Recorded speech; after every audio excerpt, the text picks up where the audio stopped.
မွန်းလက်ထဲမှာတကားလေးနှစ်ချက်ကိုကင်ထားတယ်ပေါ့နော်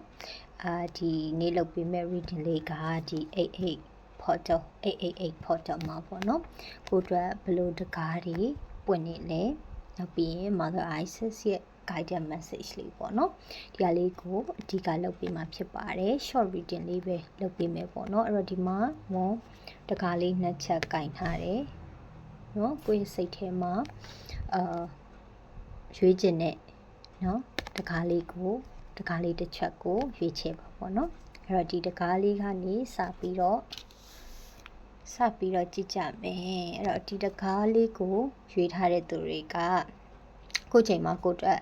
နော်ဘလို့တကားတွေပွင့်နေလဲဆိုတော့ freedom လွတ်လပ်ခြင်းဆိုတဲ့တကားလေးကိုစီကိုပွင့်နေရလေးတွေ့ရတယ်ပေါ့နော်အခုချိန်မှာကိုကဘယ်အရာတွေကနေလွတ်လပ်ခြင်းနေရလဲအဲ့အရာတွေကိုအခုချိန်မှာ manifest လုပ်လို့ရတယ်ဆိုတဲ့ပုံစံမျိုးလေးတွေ့ရတယ်ပေါ့နော်ဒီ888 portal မှာဒါ888 portal ကပြောမယ်ဆိုရင်ဒီတရက်ကသူက energy ကအမြင့်ဆုံးပေါ့နော်ဒါပေမဲ့ဒီ12ရက်နေ့ထိ August 12ရက်နေ့ထိအဲ့ portal ကရှိတယ်အဲ့တော့ပြောမယ်ဆိုဒီကာလအတွင်းမှာပေါ့နော်ဒီ888 portal ကာလအတွင်းမှာကိုကဘယ်လိုမျိုး freedom နေဘယ်လိုလွတ်လပ်ခြင်းနေလိုချင်နေလဲလွတ်လပ်ခြင်းတကားတွေကိုရဲ့ရှေ့မှာပွင့်နေတယ်အဲ့တော့ကိုဟိုးမလောက်ထားနဲ့ပေါ့နော်သူကကိုပြန်ပြီးတော့မဆွဲထားနဲ့မဆွဲထားဘဲနဲ့ကိုရဲ့စိတ်ကိုလွတ်လပ်ခွင့်ပေးလွတ်လပ်နေနောက်ပြီးတဲ့ခါကျရင် manifest လုပ်တဲ့နေရာမှာကိုကဘယ်လို freedom လိုချင်တာလဲဥပမာ financial freedom လားเนาะဒါမှမဟုတ် spiritual freedom လားเนาะအဲ့လိုပုံစံမျိုးပေါ့ကိုအခုချိန်မှာဘယ်ရာကနေလွတ်လပ်ချင်နေရလဲဒါမှမဟုတ်ကိုယ့်ရဲ့ trauma တွေကိုယ့်ရဲ့စိတ်ဒဏ်ရာတွေအဲ့ရနေပြီးတော့လွတ်လပ်ချင်တာလားဒါမှမဟုတ်ကိုနဲ့မသင့်တော်တဲ့ဒီပတ်ဝန်းကျင်တွေကနေလွတ်လပ်ချင်တာလားပေါ့เนาะအဲ့တော့ဒါကတော့တယောက်တိုးကြောက်စီတဲ့မှာကိုလူချင်းရဲ့လွတ်လပ်မှုတွေကတူကြမှာတော့မဟုတ်ဘူးပေါ့နော်ဒါပေမဲ့အခုချိန်မှာကိုကကိုအတွက်เนาะ freedom ဆိုတဲ့တကားပေါက်ကပွင့်နေတာဖြစ်တယ်အဲ့တော့ကိုအဲ့တကားပေါက်ကိုကရဲကြီး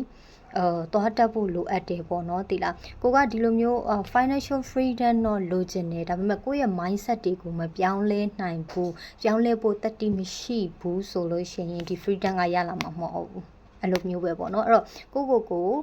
ပြန်ပြီးတော့hold လုပ်ထားတဲ့အရာတွေကပြန်ပြီးတော့ကို hold မလုပ်ထားနဲ့ပေါ့နော်အဲ့တော့ကိုအတွက်တကယ် freedom ကိုလိုချင်နေဆိုလို့ရှိရင်နောက်မှာတတိလဲကိုဟာရှိဖို့လိုအပ်တယ်ဆိုတဲ့ပုံစံမျိုးလေးပေါ့နော်ဒါမျိုးလေးဒီမှာတွေ့ရပါတယ်ကိုရဲ့ကိုလိုချင်တဲ့ဒီ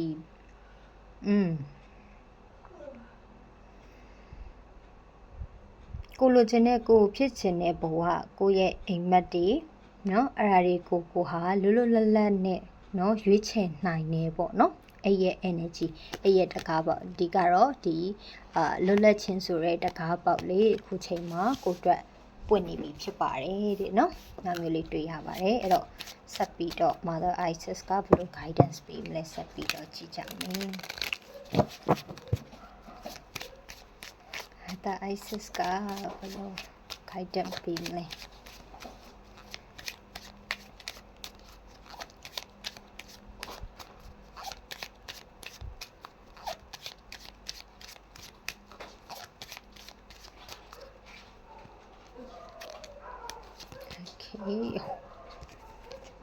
Initiation, spiritual testing, divine guardian. Okay, အဲ့တော့ Mother Isis ကဒီမှာသူကဘာပြောလဲဆိုလို့ရှိရင်ခုချိန်မှာပေါ့နော်ကိုလေ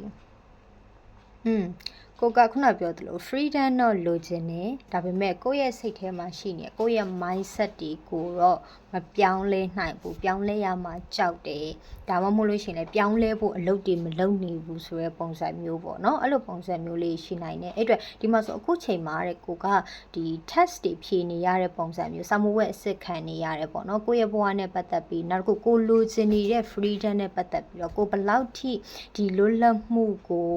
တကယ်လိုချင်တာလားကိုယ့်ရဲ့တကယ်စိတ်ထဲကအတွင်းထဲကနေလိုချင်တာလားဆိုတဲ့စမ်းသပ်မှုတွေအဲ့ဒါမျိုးတွေကိုအရင်ဆုံးကြုံရလိမ့်မယ်တဲ့เนาะဘယ်လောက်ထိကိုဒီအရာပေါ်မှာ passionate ဖြစ်လဲပေါ့နော်ဥပမာထားလိုက်ပါတော့ဒါအလွယ်ဆုံးပြောမယ်ဆို financial freedom နဲ့ပဲပြောမယ်ပေါ့နော်ကိုက financial freedom ဆိုတဲ့အရာတစ်ခုကိုလိုချင်တယ်ဒါပေမဲ့အဲ့အရာကိုဘယ်လောက်ထိကိုလိုချင်တာလဲနည်းနည်းလေးကိုအတွက်ဒီ ဘယ်လိုပြောမလဲခုနပြောလို့ test လေးတွေကြုံလာရတာနဲ့ဒီအရာပေါ်မှာကိုကလက်လျှော့ချင်နေတာလားနော်နည်းနည်းလေးကိုအတွက်အဆင်မပြေဖြစ်လာတဲ့ဟာမျိုးတွေကိုကြုံရတာနဲ့ဒီ financial freedom ဆိုတဲ့လွတ်လပ်မှုအတွက်ကိုစ조사နေရင်းနဲ့ပေါ့နော်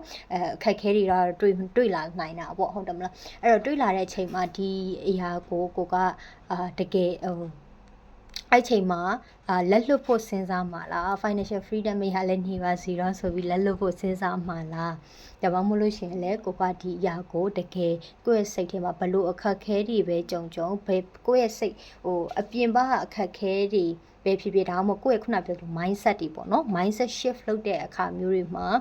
ကိုယ်အနေနဲ့ပင်ပန်းတာမျိုးခက်ခဲတာမျိုးလေးလည်းဒါရှိကောင်းရှိနိုင်တယ်အဲ့လိုအခြေအနေမျိုးတွေမှာပဲဖြစ်ဖြစ်ကိုကတကယ်ကိုpassionate ဖြစ်တဲ့ဒီအရာကိုလိုချင်တာလားဆိုတဲ့ test တွေအဲ့ဒါတွေဖြေရဖို့ရှိပါတယ်တဲ့เนาะအဲ့ချိန်မှာအဖြေပေါ်လာလိမ့်မယ်အဲ့ချိန်မှာကိုယ့်ရဲ့ဒီ freedom ကိုပေါ့နော်ဒါ financial freedom ကိုဥပမာပေးတာတခြားခုနပြောသလိုတခြား freedom တွေလည်းကိုလိုချင်တာရှိလိမ့်မယ်ပေါ့နော်အဲ့လိုလိုတွေကဒီ freedom ကိုเนาะဒီလွတ်လပ်မှုဒီလွတ်လပ်ခွင့်ကိုတကယ်လိုချင်တာလားတကယ် passionate ဖြစ်နေကိုယ့်ရဲ့တကယ်စိတ်အတွင်းထဲကနေလိုချင်တာဟုတ်လားမဟုတ်လားဆိုရယ် test တွေအဲ့ဒါမျိုးတွေကိုအနေနဲ့ဖြေရဖို့ရှိတယ်ကြုံရဖို့ရှိတယ်ဆိုတာမျိုးလေးပေါ့နော်ဒါမျိုးလေးတွေ့ရပါတယ်ဟုတ်ပြီဒါကတော့ဒီတကားလေးကိုရွေးချယ်ထားတဲ့သူတွေအတွက်ပါအဲ့တော့ဒါမွန်းကပေါ့နော်ပြောမယ်ဆိုရင်မွန်းရဲ့ဒီsoul upgrade ပေါ့နော်ဒီ88 portal မှာပဲဖွင့်ပေးထားတဲ့ soul upgrade ထဲကနေပြီးတော့မှဒီမေကွန်းလေးတစ်ခုဆွဲထုတ်ပြီးတော့မှဒီမှာ short reading လေးအနေနဲ့ဒါလုပ်ပေးတာဖြစ်တယ်ကိုကဒီထက်ပို့ပြီးတော့မှdetail ကြတဲ့အရာတွေသိကျင်နေဆိုလို့ရှိရင်အဲ့ဒီမှာဆိုလို့ရှိရင်ကိုယ့်ရဲ့ soul energy เนาะကိုယ့်ရဲ့လက်ရှိ energy soul energy နောက်ဘယ်လို upgrade တွေလာမလဲကိုယ့်ရဲ့ higher self ကဘာပြောမလဲဒီဟာတွေကိုအသေးစိတ်သိရမှာဖြစ်တယ်ဒါမဲ့ဒီဟာက88 portal 8ရက်နေ့တရက်ထဲကြည်ပေးတာပေါ့နော်မာသာ Isis ရဲ့ energy ကအဲ့တော့ကိုကမောနေနဲ့88မှာမှတ်မိလိုက်တဲ့သူတွေကတော့ဒီ12ရက်နေ့အထိဒီ package ကိုဖွင့်ထားပေးမယ်ပေါ့နော်ဒါပေမဲ့ Mother Isis guidance တော့မပါတော့Mother Isis guidance အစားတခြားဒီ universe guidance ပေါ့နော်အဲ့ဒါကိုဒါအစားထိုးပေးမယ်ပေါ့နော်အဲ့တော့ Mother Isis guidance တော့မပါတော့ဘူးဒါပေမဲ့12ရက်နေ့ထိ package ကိုမေးလို့ရအောင်မယ်ပေါ့နော်ဒီထက်ပို့ပြီးတော့ detail သိချင်နေဆိုလို့ရှိရင်88လို့မုံကိုပို့ထားလိုက်လို့ရပါတယ် okay အဲ့တော့ဒီဟာလေးကိုဒီတကားလေးကိုရွေးချယ်ထားတဲ့သူတွေအတွက် message ကပကိုအတွက်အခုလက်ရှိမှာဘယ်လိုတကားတွေပွင့်နေလဲဆိုလို့ရှိရင်เนาะကိုယ့်ရဲ့ဒီမှာဆိုသူကဒါလက္ခဏာနဲ့ပတ်သက်တဲ့ဥစ္စာကိုပြောတာပေါ့နော်ကိုယ်မှာငကိုရဲကပါပြီးသားရှိပြီးသားကိုယ့်ရဲ့ကံလို့ပြောရမလားပေါ့နော်ကိုယ့်ရဲ့အကြောင်းတရားတွေပေါ့အဲ့ဒါတွေကိုပို့ပြီးတော့သိလာနိုင်ဖို့တကားကိုအကြောင်းကိုပို့ပြီးတော့သိလာနိုင်ဖို့အတွက်တကားပွင့်နေတယ်ဆိုရယ်ပုံစံမျိုးလေးကိုဒီမှာတွေ့ရတယ်ပေါ့နော်ကို့မှာဘလို့ကံနေရှိလဲဥပမာဒီမှာဆိုလက္ခဏာဒါမှမဟုတ်ဒီ terror reader တွေစီမှာကိုက terror တွေမင်းရင်းနှင်းမှာကိုယ့်ရဲ့အကြောင်းတွေကိုပို့ပြီးတော့သိလာတာမျိုးကိုယ့်ရဲ့ကံတရားအခုလက်ရှိမှာကိုယ့်အနေနဲ့ဘလို့ကံတရားနေမှာရှိနေလဲဆိုတာမျိုးတွေကိုပို့ပြီးသိလာရတာမျိုးတွေနောက်တစ်ခုကကိုယ့်ရဲ့ karmic တွေเนาะကိုလောက်ရမယ့် mission တွေကိုပို့ပြီးသိလာဖို့တွေပေါ့เนาะအဲ့တခါကိုစီမှာပွင့်နေရဆိုတဲ့ပုံစံမျိုးလေးကိုဒီမှာတွေ့ရတယ်နောက်တစ်ခုကဘာလဲဆိုတော့ကိုယ့်ရဲ့ intuition เนาะကိုယ်မှာရှိနေတဲ့အလိုလိုသိစိတ်တွေကိုပို့ပြီးတော့ connect လုပ်နိုင်ဖို့ပို့ပြီးတော့ဒီလိုကိုယ့်ရဲ့ intuition တွေပို့ပြီးတော့အားကောင်းလာနိုင်ဖို့အတွက်ကိုသူကတကားကပွင့်နေတယ်ဆိုရယ်ပုံစံမျိုးလေးပေါ့နော်ဒီမှာအဲ့လိုတွေ့ရနောက်တစ်ခုကလေဒီမှာဆိုကိုယ့်ရဲ့ဒီ birth chart ပေါ့ဘယ်လိုလဲဇာတာလို့ပြောမလားနော်ကို့မှာဘလို့ဇာတာရှိလဲဆိုတာမျိုးတွေကိုကို့အနေနဲ့သိလာရတာမျိုးတွေအလုံးစုံသိလာရတာမျိုးတွေနော်ကို့အကြောင်းကိုနက်နက်ရှိုင်းရှိုင်းသိနိုင်ဖို့အတွက်အဓိကကတော့လေကို့အကြောင်းကိုနက်နက်ရှိုင်းရှိုင်းသိနိုင်ဖို့အတွက်ကိုတကားတွေကပွင့်နေတယ်ဆိုရယ်ပုံစံမျိုးလေးတွေ့ရတယ်ကိုယ့်ရဲ့ intuition ကနေတဆင့်သိနိုင်တယ်လို့မျိုးဒီလိုမျိုးမုံတို့လိုမျိုးဒီchannel လုပ်ပေးတဲ့ဂျားကန်ပေါ့နော်ဂျားကန် message ပေးတဲ့လူတွေစီကနေတဆင့်လဲကိုဟာသိလာရလိမ့်မယ်ဆိုတာမျိုးလေးပေါ့နော်ဒါမျိုးလေးဒီမှာတွေ့ရပါတယ်အဲ့တော့ Mother Isis ရဲ့ message လေးဆက်ပြီးတော့ကြည့်ကြမယ်တော့ Mother Isis ကဒီဟာကို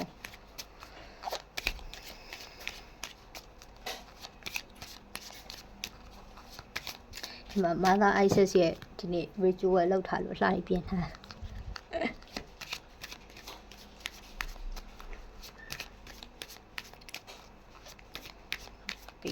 Mother Isis ကဒီ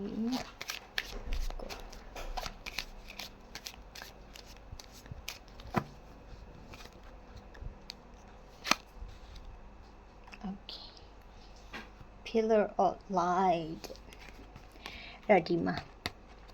ဒီကကသူကဘာပြောရလဲဆိုလို့ရှိရင်ဒီကကိုယ့်ရဲ့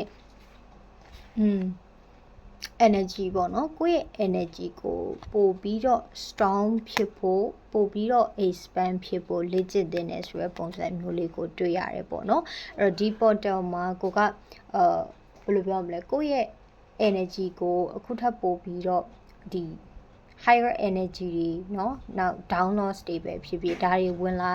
ခြင်းနဲ့ဆိုလို့ရှိရင်ကိုကလည်းကိုယ့်ရဲ့ vibration ကလည်းမြင့်နေမှရမယ်ပေါ့เนาะအဲ့တော့ကိုယ့်ရဲ့ vibration ကိုမြင့်တင်ဖို့အတွက်အဲ့လိုမျိုးလေးလည်းဒီမှာခံစားမိတယ်နောက်ပြီးရင်ဒီလူတွေက chakra တွေပေါ့เนาะ chakra energy တွေကိုပို့ပြီးတော့chakra healing တွေလုပ်တာမျိုးတွေအဲ့မှာဒီမှာဆိုလို့ရှိရင်တော့ chakra 9ခုအပြင်ကိုဒီ soul star chakra နဲ့ asta chakra ဆိုပြီးရှိသေးတယ်ပေါ့နော် soul star chakra ကဒီ crown ရဲ့အပေါ်မှာ soul star chakra ရှိတယ်ဒီ root ရဲ့အောက်မှာ asta chakra ရှိတယ်ပေါ့နော်အဲ့ရဲ့ chakra တွေကနေတဆင့်ဒီလိုမျိုးအလင်းရောင်တွေကိုစီကိုရောက်လာတဲ့ဆိုရယ် meditation တွေလုပ်တာမျိုးတွေအဲ့လိုအဲ့ရဲ့ chakra တွေ healing လုပ်တာမျိုးလေးတွေပေါ့နော်အဲ့ဒါမျိုးလေးတွေကိုကိုကလုပ်ပေးတဲ့တဲ့အဲ့တော့ဒီမှာဆိုလို့ရှိရင်ပို့ပြီးတော့ကောင်းမွန်တဲ့ဒီ energy တွေပေါ့နော်ပို့ပြီးတော့ကောင်းမွန်တဲ့ energy တွေလက်ခံရဖို့ပို့ကောင်းတဲ့ vibration မှာနေနိုင်ပို့ကောင်းတဲ့ energy တွေလက်ခံနိုင်ဖို့အဓိကကတော့သိလား receive လုပ်နိုင်ဖို့ဒီမှာဆိုလို့ရှိရင်လေဒီ tarot reading တွေလုပ်နေတဲ့သူတွေreader တွေပေါ့နော် reader တွေ healer တွေဒီ spiritual practice တွေလုပ်နေတဲ့သူတွေဒါပါကောင်းပါနိုင်တယ်ဒီလိုလူမျိုးတွေအနေနဲ့ဥမာ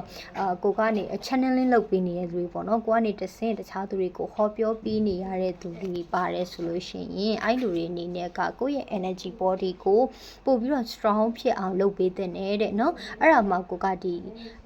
higher downloads တွေကိုပေါ့နော်ဒီ downloads တွေကိုရတဲ့အရာတွေကိုပို့ပြီးတော့လက်ခံနိုင်ဖို့အတွက်ကိုယ့်ရဲ့ကိုပြင်ဆင်ရမယ်နောက်တစ်ခု energy cleanse လေးမကြာခဏလုပ်ပေးတဲ့ပေါ့နော်ကိုယ့်ရဲ့ energy ကိုရှင်းပေးတာနောက်တစ်ခုကပို့ပြီးတော့energy ပို့ပြီးတော့ကောင်းမွန်နေဆိုတဲ့ပုံစံမျိုးရအောင်လို့ကို ritual လေးတွေကိုလောက်တာမျိုးပဲဖြစ်ဖြစ်ပေါ့နော်ဥမာဘယ်လိုလုပ်လို့ရလဲဆိုလို့ရှိရင်ကိုယ့်ရဲ့ခုနကပြောလို့ဒီလိုအဝန်းဝိုင်းပေါ့နော်ကိုဘီနာမှာဒီလိုအဝန်းဝိုင်းမှာကိုယ့်ရဲ့ energy စကွင်းကတဖြည်းဖြည်းကြီးလာတယ်ဆိုတဲ့ပုံစံမျိုးအဲ့လို visual light